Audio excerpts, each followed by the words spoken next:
বন্ধুরা, মুরাদ লিভিং আর্টের পক্ষ থেকে আপনাদের নতুন আরেকটি এপিসোডে স্বাগতম। আশা করি সবাই ভালো আছেন। এখন বাংলাদেশে হিট অ্যালার্ট জারি করা হয়েছে।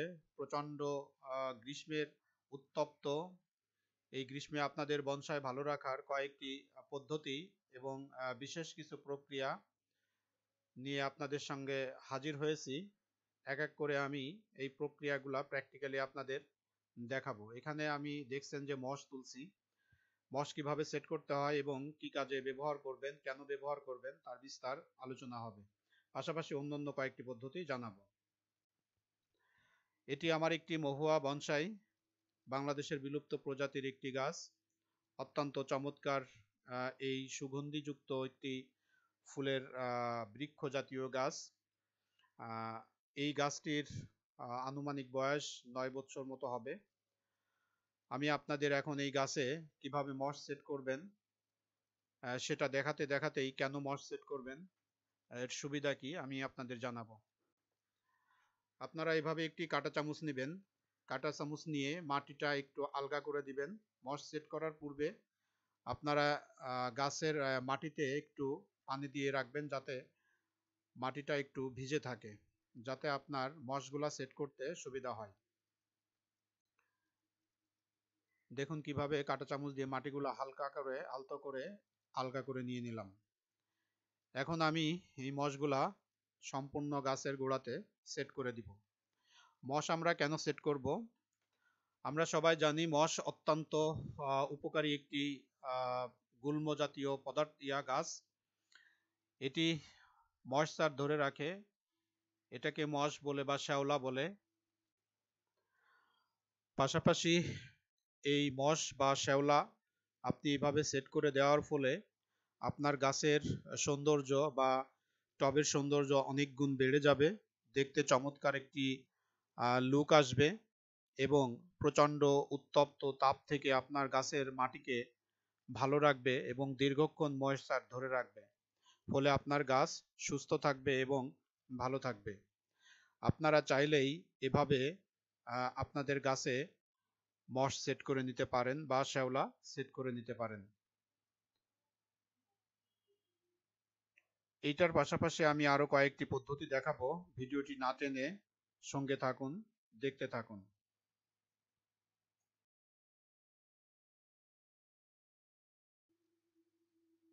মশ খুবই একটি উপকারী গুল্ম। আপনারা চাইলে প্রত্যেকেই আপনাদের গাছগুলাতে এভাবে মশ সেট করে নিতে পারেন। আমার মশ সেট করা হয়েছে। পাশাপাশি আমি অন্যান্য কিছু পদ্ধতি আছে, সেই পদ্ধতিগুলোও আপনাদের এক এক করে জানাবো। দেখুন গাছটি কি চমৎকার একটি লুক এসেছে। এই গাছটি যদিও ট্রেনিং পিরিয়ডে আছে, তারপরেও মোটামুটি বনসাই হয়ে গেছে। হয়তো আগামী বর্ষাতে আমি এই গাছটি ফাইনালি বনসাই পাত্রে রিপোর্ট করে দিব। বন্ধুরা, এই গ্রীষ্মে আরেকটি সমস্যা আছে যা আমি আপনাদের প্র্যাকটিক্যালি দেখাচ্ছি। সেটি হচ্ছে যে এই গ্রীষ্মে প্রচুর পরিমাণে শোষক পোকা বা মাকড়সা কিংবা এই যে সবুজ যে ফড়িং এর মতো দেখা যাচ্ছে, এই ফড়িংগুলা গাছে আক্রমণ করে। সাদা যে মাকড় আছে সেই মাকড়গুলা খালি চোখে দেখা যায় না।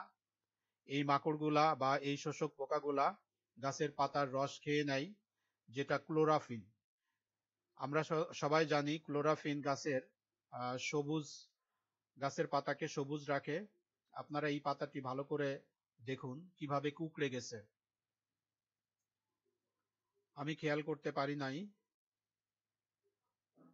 এই পাতাটি দেখুন, পাতার অসংখ্য শিরার মাঝে দেখুন লাল লাল দেখা যাচ্ছে, যে দাগগুলা দেখা যাচ্ছে এইগুলা ক্লোরাফিন ছিল। এই ক্লোরাফিন গুলা খেয়ে নিয়েছে এই শোষক পোকা। তাই এই গরমে আপনার গাছে নিয়মিত পরিচর্যার পাশাপাশি পেস্টিসাইড বা কীটনাশক ব্যবহার করতে হবে। আমি 2-3 দিন লক্ষ্য করি নাই, তাতেই আমার গাছের অনেকটা বলতে পারি আর কি, আমাদের আঞ্চলিক ভাষায় 12টা বাজিয়ে দিয়েছে। আপনারা দেখুন কি পরিমাণ শোষক পোকা।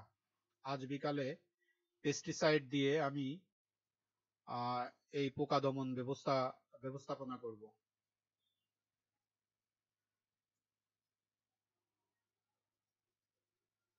দেখুন কি চমৎকার একটি লুক এসেছে।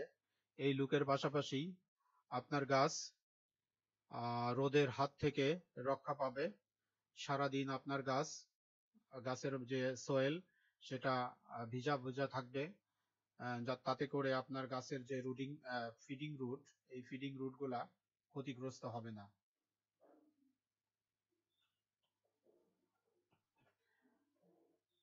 এই পদ্ধতির পাশাপাশি আমি আরো 2-3টি পদ্ধতি আপনাদের সঙ্গে শেয়ার করব। ভিডিওটি না টেনে সঙ্গে থাকুন, দেখতে থাকুন।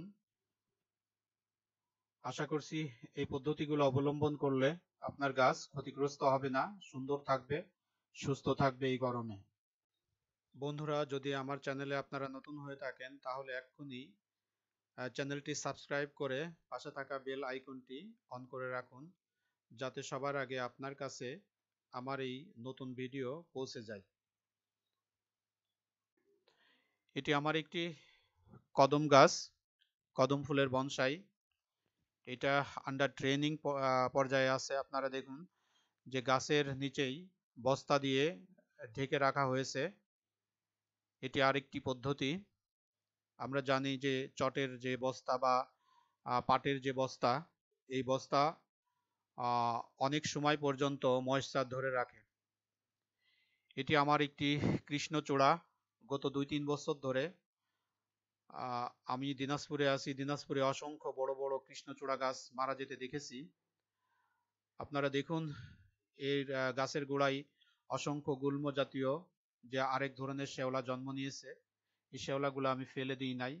এটিও আমার গাছের সূর্যের তাপ থেকে রক্ষা করছে এবং ময়েশ্চার ধরে রাখছে। পাশাপাশি আরেকটি পদ্ধতি দেখুন, আমি আরেকটি ক্যারোটের মধ্যে মাটি দিয়ে তার উপরে আমার এই টবটি বসিয়ে দিয়েছি। এতে করে যেটা হচ্ছে যে নিচেই শিকড় চলে গেছে, ক্যারোটের যে নিচেই মাটি, সেই মাটিতে শিকড়গুলা যাচ্ছে এবং উপরে মাটির উপরে টবটি থাকার ফলশ্রুতিতে আপনার গাছটি ভালো থাকবে। এই কদম গাছের গোড়াতেও আমি মশ সেট করেছি বা শেওলা সেট করেছি এবং আপনার এই চট দিয়ে ঢেকে রেখেছি, যাতে সূর্যের আলোয় মশগুলো নষ্ট না হয় এবং ময়েশ্চার ধরে রাখে। এভাবেই 3টি পদ্ধতি আছে। এছাড়াও আপনারা যারা টবে গাছ করেন তারা মালচিং পদ্ধতি ব্যবহার করতে পারেন। কারণ মালচিং করতে হলে পারে আপনার টবে স্পেস থাকতে হবে 2 থেকে 1.5 ইঞ্চি বা 1.5 থেকে 2 ইঞ্চি স্পেস থাকতে হবে, তবে আপনি মালচিং করতে পারবেন। আদারওয়াইজ মালচিং করা সম্ভব হয় না।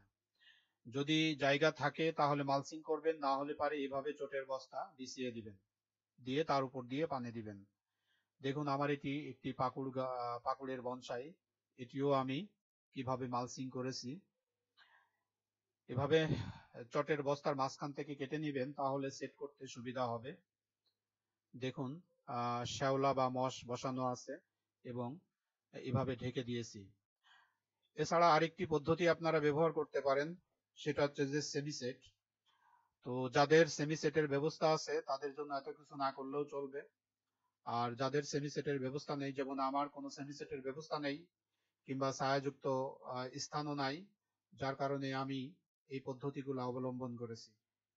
যদি সেমিসেট কিংবা ছায়াযুক্ত স্থান থাকে তাহলে গাছগুলো আপাতত জুন জুলাই পর্যন্ত সেখানেই রেখে দিন।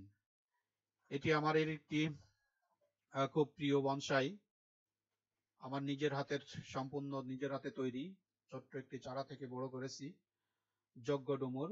দেখুন এটি একটি ভাতের যে প্লেট মাটির, সেই প্লেটের উপরে গাছটি করা আছে।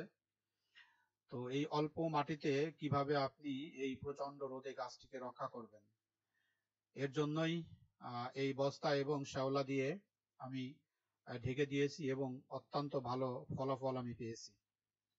আশা করছি বন্ধুরা ভিডিওটি আপনাদের ভালো লেগেছে। যদি ভালো লেগে থাকে তাহলে আমার এই চ্যানেলটি সাবস্ক্রাইব করে সঙ্গে থাকবেন, পাশে থাকা বেল আইকনটি অন করে রাখবেন, যাতে আমার এই ভিডিওগুলা সবার আগে আপনার কাছে পৌঁছে যায়। আসলে আমার সমস্ত ভিডিওগুলাই শিক্ষামূলক এবং আমার যে বাস্তব অভিজ্ঞতা, সেই অভিজ্ঞতাগুলাই আমি আপনাদের সঙ্গে শেয়ার করার চেষ্টা করছি। এর জন্য আমার ভিডিওগুলা একটু বড় হয়ে যায়। কষ্ট করে যদি ধৈর্য ধরে যদি আপনারা দেখেন তাহলে নিশ্চয়ই আপনারা আপনাদের উপকারে আসবে। তো আজ এই পর্যন্তই। দেখা হবে অন্য কোনো এপিসোডে। সেই পর্যন্ত ভালো থাকবেন। আসসালামু আলাইকুম ওয়া রাহমাতুল্লাহ।